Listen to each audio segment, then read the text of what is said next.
YouTube Oziko, the Goat House is back. Today I'm breaking down my most underrated NFL teams heading into the 2022 season. What I did to determine teams being underrated was I took a look at their win total projections. Vegas has those over/under win totals for each team, and there's some teams that I thought the win total was set too low. Those teams should easily beat that. So to me, that determines the underrated teams. I got some sleeper teams in a way. We'll break it all down here. Follow us on Twitter. Always talking with you guys on there. Live NFL updates on there as well. So check it out. Link down below. Like, subscribe, turn notifications on. Full NFL coverage here. Schedule release right around the corner tomorrow, actually. So can't wait for all this that's still to come here in the NFL offseason. Here's our Twitter. I asked you guys this question: who are the most underrated teams in the NFL? You see that tweet. And some NFL updates, of course, always on the Twitter. So here's some teams that I ended up with six. I ended up with six underrated teams plus two. Now, here's the plus two. And these teams it's interesting. They have an opportunity to be extremely underrated. It's a little tough, though, because the Panthers, to me, their win total, not according to me, according to Vegas, is 6. It's probably different on different apps or betting sites slightly. But 6, to me, the Panthers, I think of their roster, I'm like, that roster is so much better than 6 wins, but they still have that quarterback situation. If Sam Darnold goes into the season as their quarterback, I wouldn't bet the over on. I wouldn't bet the over of 6. Corral could be better, kind of his big playability, but he's such a, kind of a raw quarterback prospect. Could you put money on the Panthers to get over 6 wins right now, kind of gamble a little bit and think that they, maybe they end up with a Baker Mayfield or Jimmy Garoppolo? Because if they end up with one of those guys, that it's not going to be 6 anymore. It's going to be 8, probably around that range. So if you put money on the right now, the Panthers hitting the over 6, it wouldn't be the worst thing in the world. I wouldn't do it if Sam Darnold was their quarterback, like for sure was their quarterback. Probably not Corral either. But you could gamble and say that I think they're going to add another quarterback that's better, and then that win total is going to go up, but I already bet on it at 6. So pretty interesting with the Panthers because that roster is pretty solid. And the Seahawks could be a little sneaky. 5.5. The roster doesn't look too great right now. But I do think the roster as a whole actually might have got better. You lose Russell Wilson, and you lose Bobby Wagner, but I think they filled some more holes. It might be a little more balanced. Not that it's really balanced, but it might be a little more balanced. And they might have a dominant run game. Like that run game actually might be really, really good between all the backs they have that are all very solid.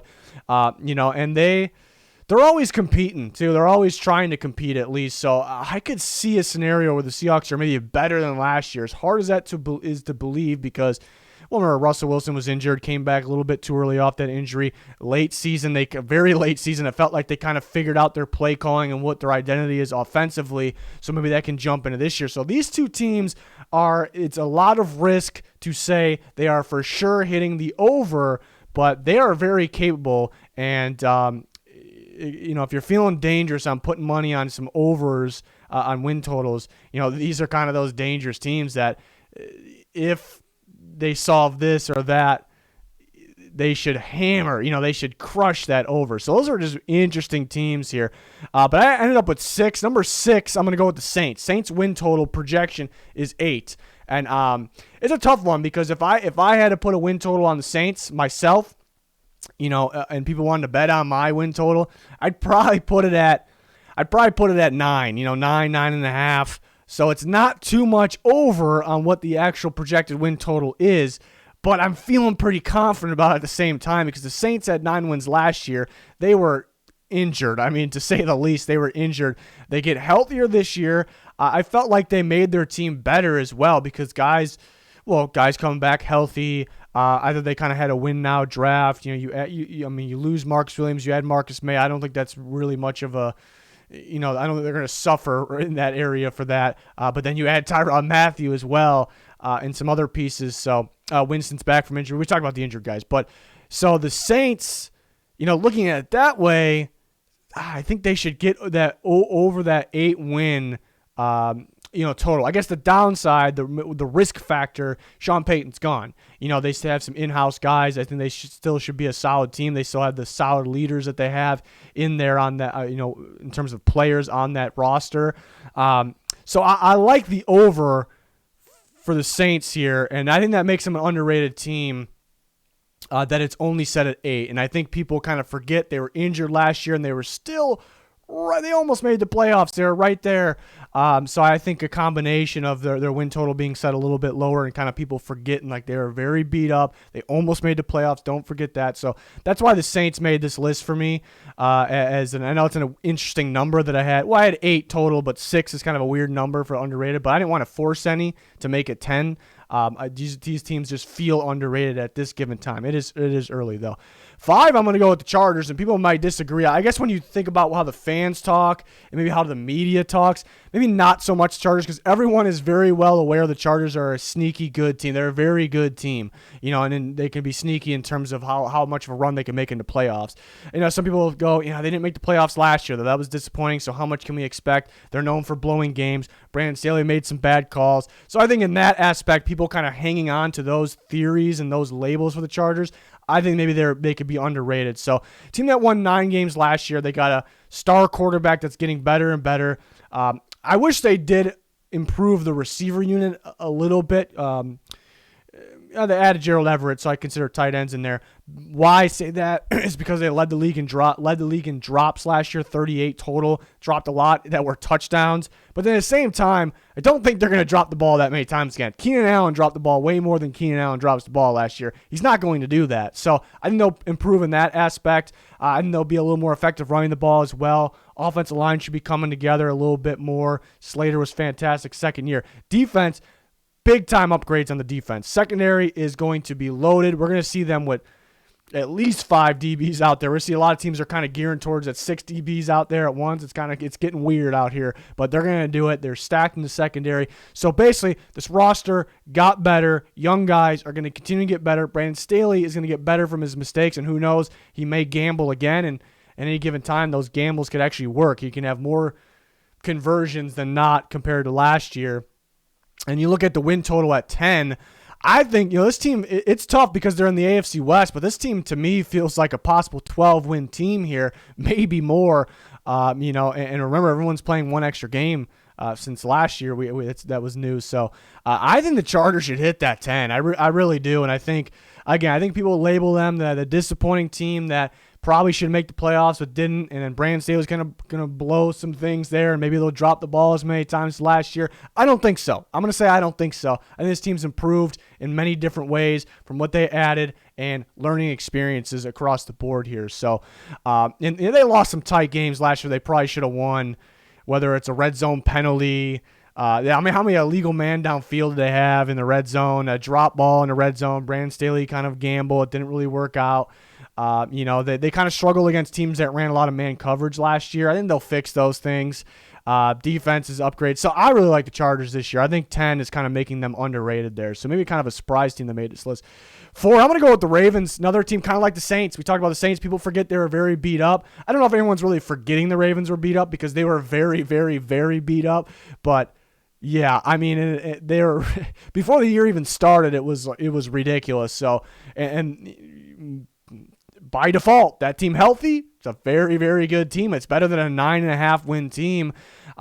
Just got to stay healthy. So I worry about the receiver unit a little bit. They're very thin at this point. Heard they have interest in Jarvis Landry. We'll see if they add him, somebody like that. Rashad Bateman should step up this year, so excited about that. At this point, people could say the Ravens offense maybe getting a little stale. You know what to expect. It's still very dangerous, very tough to stop. What I actually look at is the defense. I look at the defense. They change defensive coordinators, and they move on from a great one, and so you question a little bit. I think it's a great move. I think this defense is going to become the unpredictable part of the Baltimore Ravens team here because we're so used to the Ravens.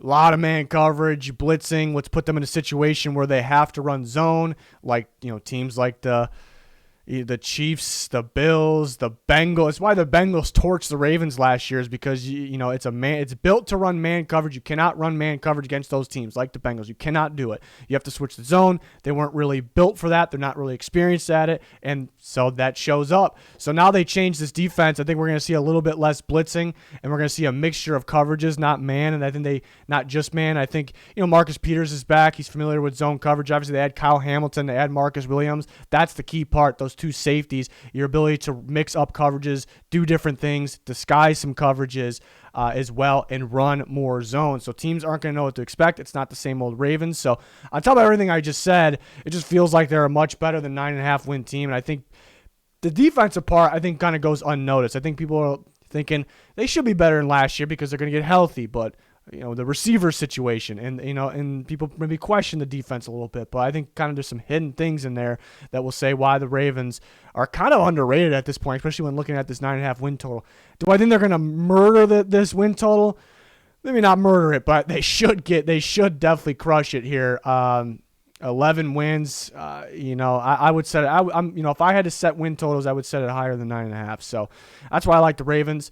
Number 3, we're going to go with the Jacksonville Jaguars. Win total is pretty small. It's at 6.5, and I think they should beat that. I definitely think they should beat that. The Jaguars, Trevor Lawrence, maybe Lawrence a little disappointing last year. We saw some flashes here and there, but we know what this guy can do. We cannot forget what he can do, what he can become, and now he's got a Super Bowl winning head coach in there, less of a distraction with the whole Urban Meyer situation, more organized team.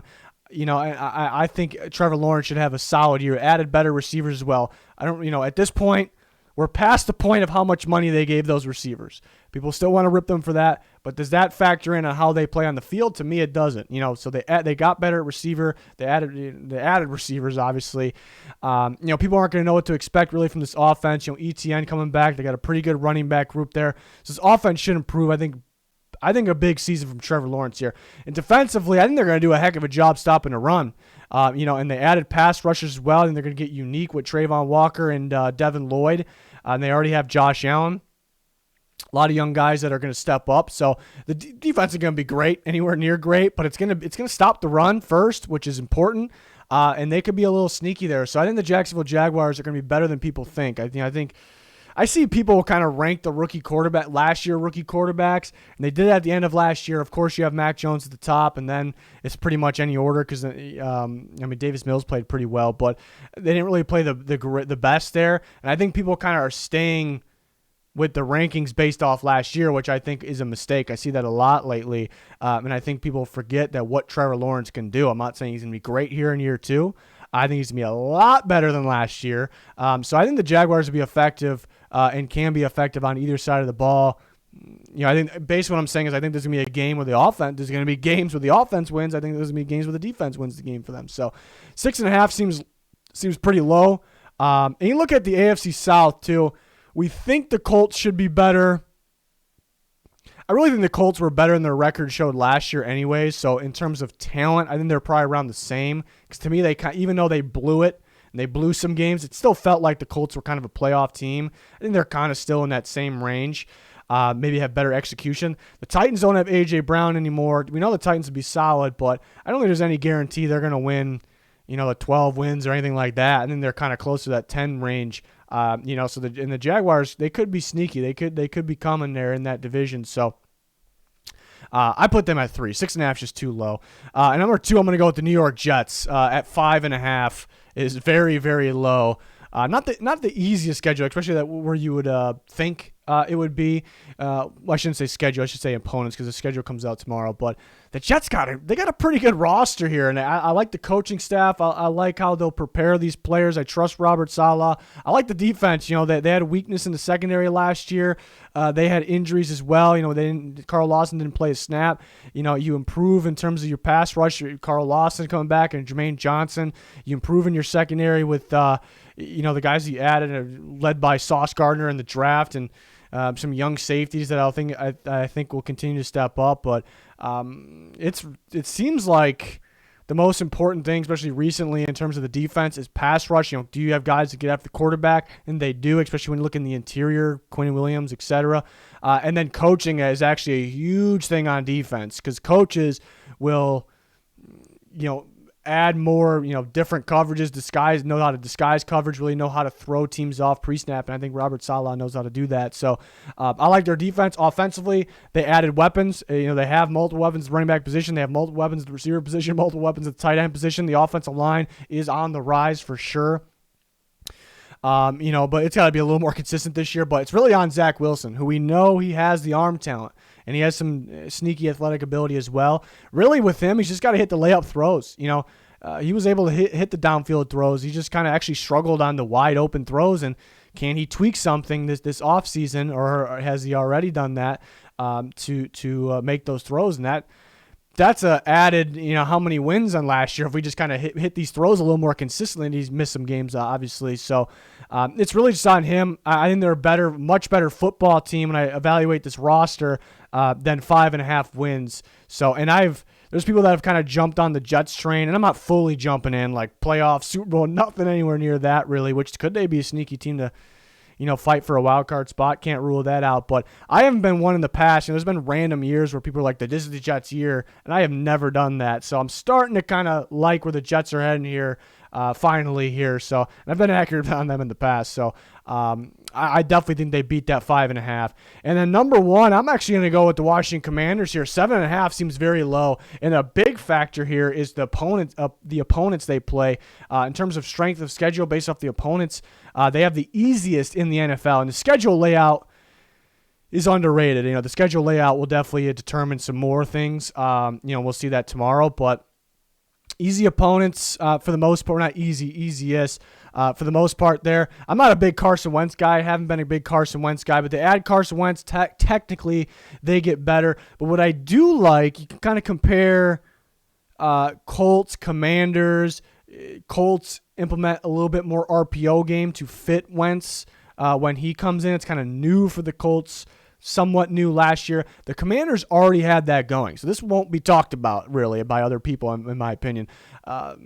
Style of play, play choices, play calls, playbook. Commanders kind of already ran that Wentz style offense. They had those style of play, so it's not like they have to change a bunch of things for their other players. So that kind of makes Wentz a fit on where he could actually be all right to start the year. I don't think Wentz is going to be great. I don't think we're ever going to see that the year that he was a MVP candidate. We're never going to see that, But I think he'd come in and fit right away, play a little better than people expected, look a little better on the Commanders than the Colts.